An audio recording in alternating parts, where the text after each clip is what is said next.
Let's first start off. Who are you and why are you interested in coins? Good morning. My name is Andrew McCabe. I'm Irish, and as a degree, I studied mechanical engineering and then business, and I worked in business for most of my career. But when I was young, I was always fascinated by Latin and the ancient world, and I did very well at Latin in school. So when I stopped being an engineer, I followed up my hobby, which was ancient coins, and have since become an expert in ancient Roman Republican coins and the books about them, especially the books of the Renaissance period. Mm-hmm. Why did you have a particular interest in Roman coins and not other aspects of Roman society? So the Roman history is one of the clearest histories of the ancient world. It's dramatic, it goes through phases that are well understood. It has some famous wars, for example, particularly the war with Hannibal between 219 BCE and 204 BCE, which is very well known. And they issued a very long series of coins from about 300 BCE onwards, right until Christian times. And one can actually collect the coins by year, and there's many different denominations, and it's very clear who made what coins. And many of the coins have got historical connections. And so for me, this made the whole period more interesting than, for example, some of the Greek periods where the same coins were issued without change of types for as much as 200 or 300 years in the case of Athens. As an expert, so you've written books. Which books were they? Which books did you write? So my own books, I'll show you a couple of these. One of them is a book which gives an updated catalogue of the coins of the Roman Republic from about 300 BC onwards. And this was based on a study collection formed by a well-known scholar called Richard Wichonka. And the book was written by Roberto Russo, a friend of mine, with Alberto De Falco, and I was the main editor of this book. Now, being the editor actually means you're doing an awful lot of the really hard work. As an example of another book, here is a very academic book published by the American Numismatic Society, and within this book there's a section which runs to approximately 200 pages written by me, and it introduces an entirely new story about the coins in the late 3rd century BCE during the World War with Hannibal. And the reason we're able to write this new story is that we have many more photographs from museums nowadays. So for example, the British Museum and the Bibliothèque Nationale in Paris have published their entire collection, which has enabled much better research articles to be written, because we can actually see particularly which coins were made by the same die engravers, and so we know that they were made at the same time. Mm-hmm. So you've co-written books. You also own books about coins?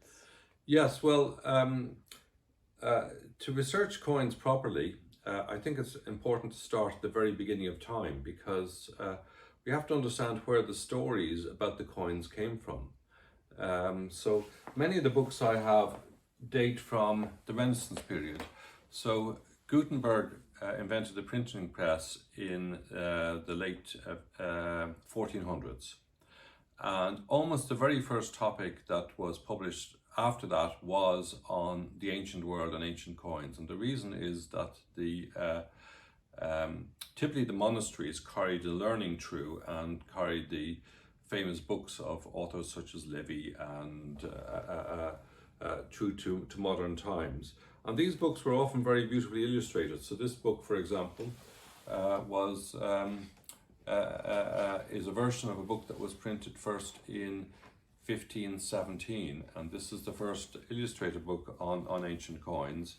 And the illustrations are very beautiful. They're actually done in what's called cameo mode, which means it's white on black rather than black and white.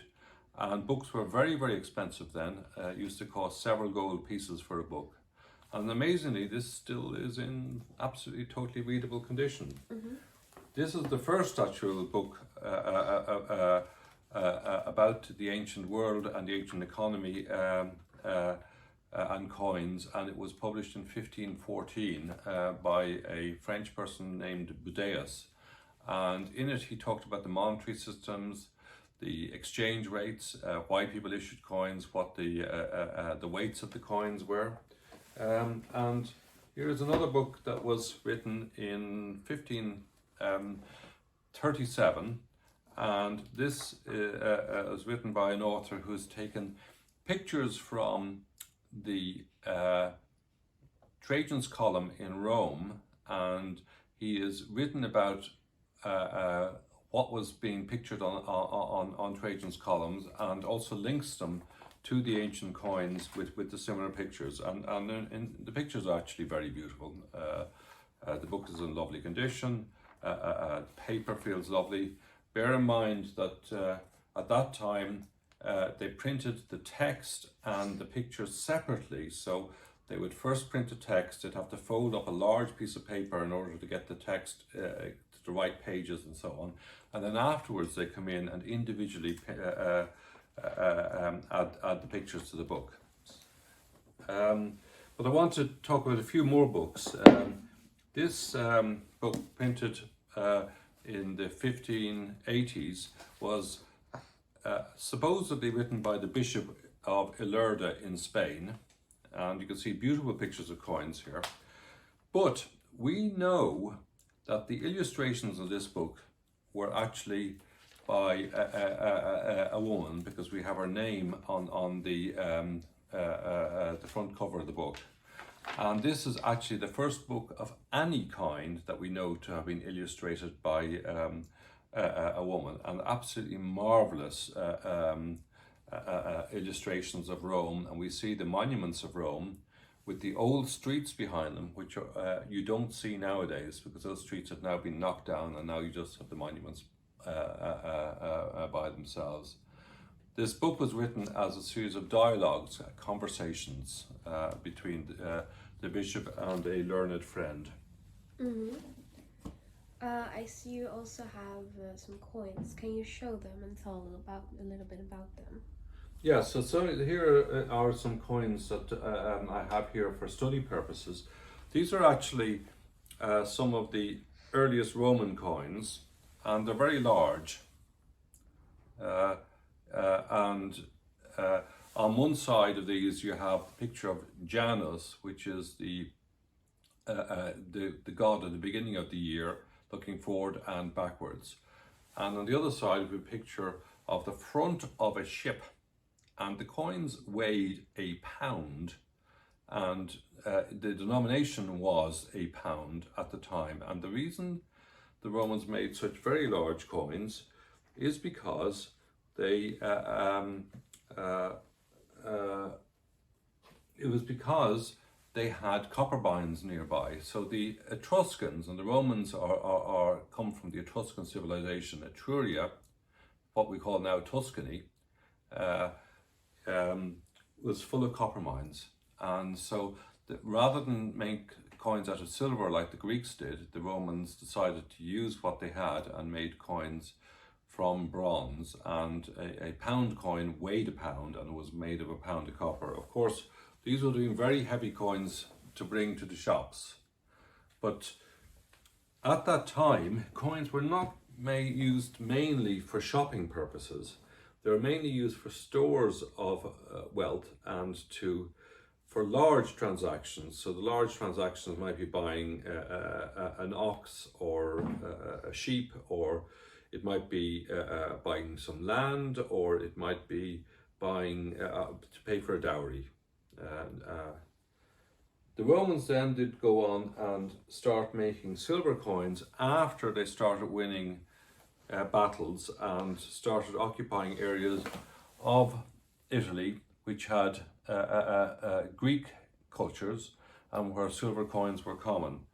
And the coins are very beautifully, artistically engraved, and the engravers were almost certainly Greek artists. And the style of the coins is very, very Greek, with, for example, horses and gods and goddesses. And they gradually did a transition from bronze, heavy bronze coins to rather beautiful silver coins.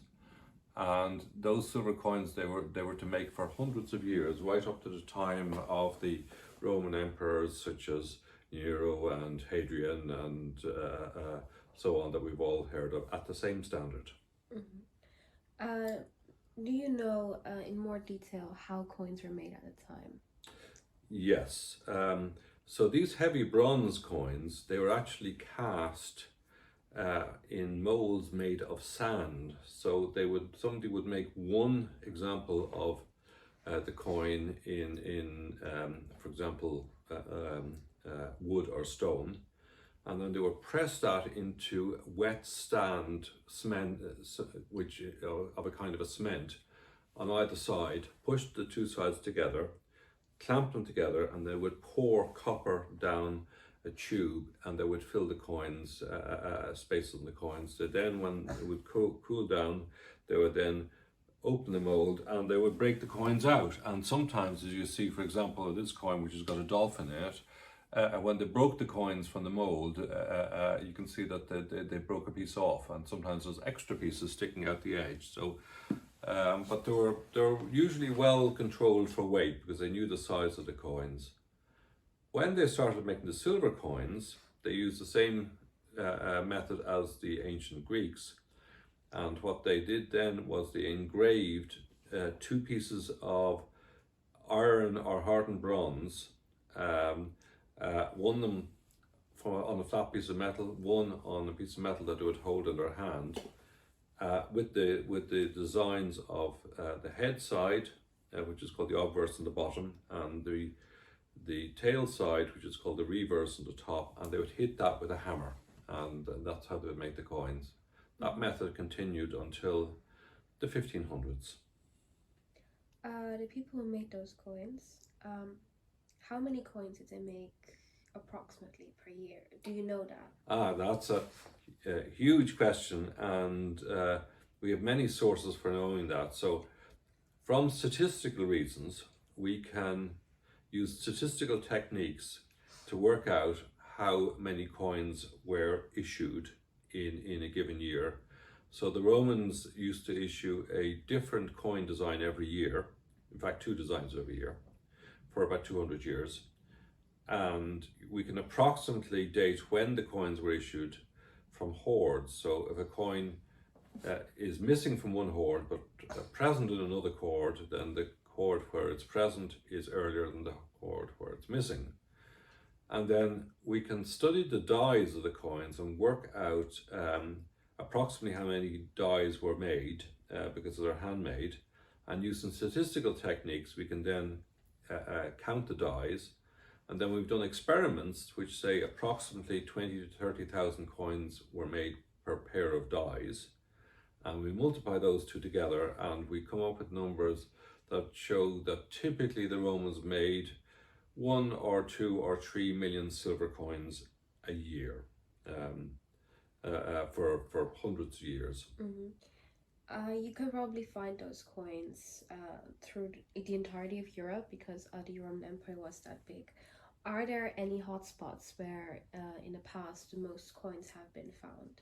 Yes, and interestingly, the hotspots do not relate to necessarily where the coins were made or even where they circulated. It relates to 2 different things.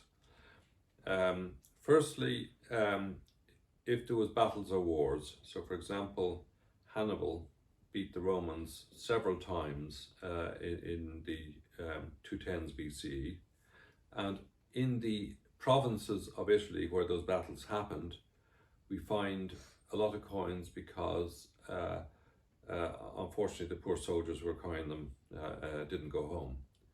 The other factor is how well controlled the archaeology is.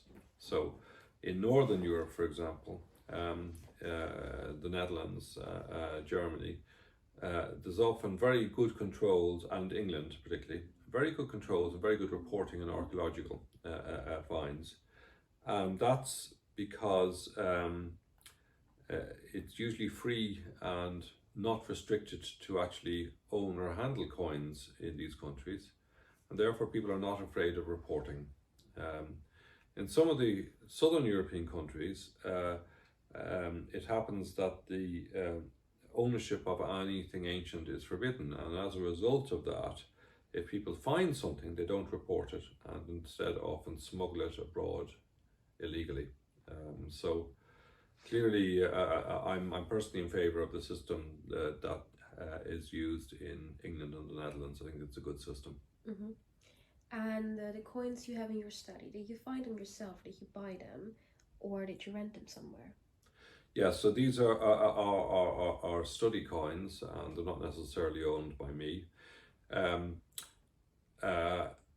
I think it's important that we should not disturb any current archaeological finds. So I only handle coins which are known to have been in private collections or in museums for at least since before 1970. So every coin that I handle here I can trace back to before 1970. So for example, it might have been in an auction in the 1960s or an auction in the 1910s.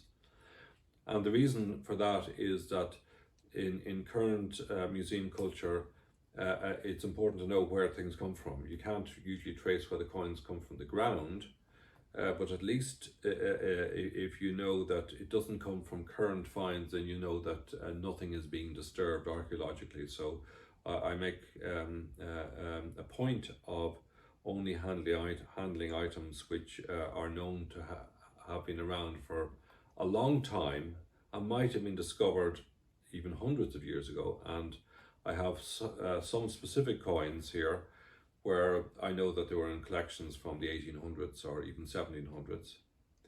The most interesting one is a number which were owned by a Venetian opera writer in the 1600s.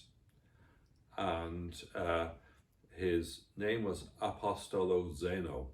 And he wrote operas, but he also studies ancient history.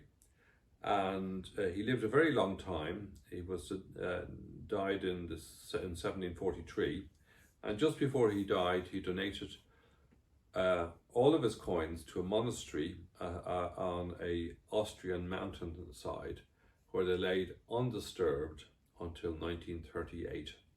And so everybody now knows that these coins were found before 1600. And in fact, maybe they were never dug up. Maybe they've actually been sitting in drawers since ancient Roman times. Mm-hmm. We're sitting here in your own library. How many books do you have?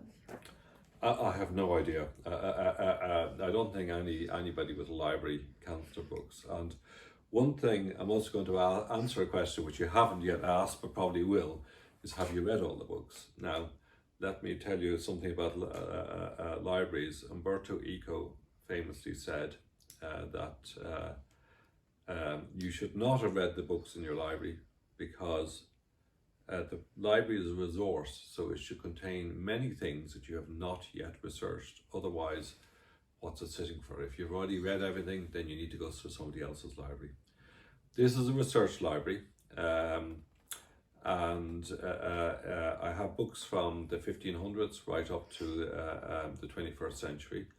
The books are a mixture of books about ancient coins and history, and also books written in ancient times but published in English, as well as books on archaeological items. And perhaps Ms. Schwarz will allow me to show you some of the books in the library, maybe with some handheld camera. Mm-hmm. Yes, we will. Before that, I have one question. I see there's stickers on some of the planks. Is that a kind of organization method? Yes, so I have several bibliographies, which are books about books, and these bibliographies lay out how to organize books of a certain type and list books of a certain type, and the stickers on some of the books are reference numbers to a standard catalogue of these books, so I know where to find things. Mm-hmm. And what do the flags mean? Like we see sometimes. I see a German one and an English one, and I think an Italian one. Yes, so it's also well known about people who work in this area that books of a certain type tend to refer to other books within the same nationality. Mm-hmm. And also, coins in collections tend to move between other collections of the same nationality. So you tend to find that, for example, a coin that appeared in auction in Switzerland in 1962 might also have appeared in Switzerland in 1935 and also in Switzerland in 1994. So therefore it's often quite standard to group some of the books, some of the reference books by nationality.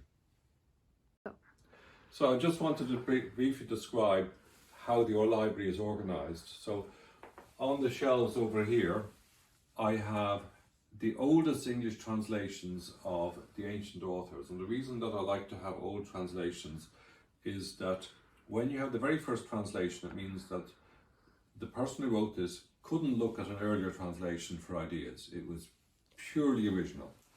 I'll take this book as an example. So this is the Ancient History and Exquisite Chronicle of the Roman Wars, printed in London in 1578. And you can see it's a very old book. Now, what's remarkable about this book is this is the actual book that Shakespeare used to write Romeo and Juliet. Sorry, beg your pardon, Julius Caesar, and some of the other books about the Roman civil wars, basically Antony and Cleopatra, basically. And we know it's the actual book because he actually stole some of the lines from here that he thought were very well written. I like to read these myself, so I have all of the ancient authors and all of their earliest editions starting from the 1600s. Now moving over here, if I might, I also have all of the all of the oldest books about economy and coins and money and so on, starting from the 1500s. And then I have them in the very large format here. And some of these books, this is a 15 volume book here, and it has got 3,500 illustrated plates about the ancient world. And this is just totally random, basically. 3,500 pictures like this, basically. And this was written by a French monk called Montfaucon in the 1730s. Then around these I have modern books about history. I've got books about archaeological aspects, and in the far corner here I have books on economics and numismatics. Everything organised such that it's close to my desk. I can pull out the books, I can know where to put them back, and as noted earlier, many of them indexed against specific catalogues. For example, this catalogue of the top, which is a bibliography of all the books about ancient coins written from 1500 onwards. Thank you, Mr. McCabe. Are there any final things you want to say about this? I would encourage all students to study ancient history, because you learn from ancient history so much about the modern world, and from the coins I've learned so much about ancient economies, and you learn so much about the modern world and its economies. And for example, you learn a lot about the euro and the survival of single currencies through what the Romans did. And I want to thank you very much, Ms. Schwarz. It was a very enjoyable interview. It's been a pleasure.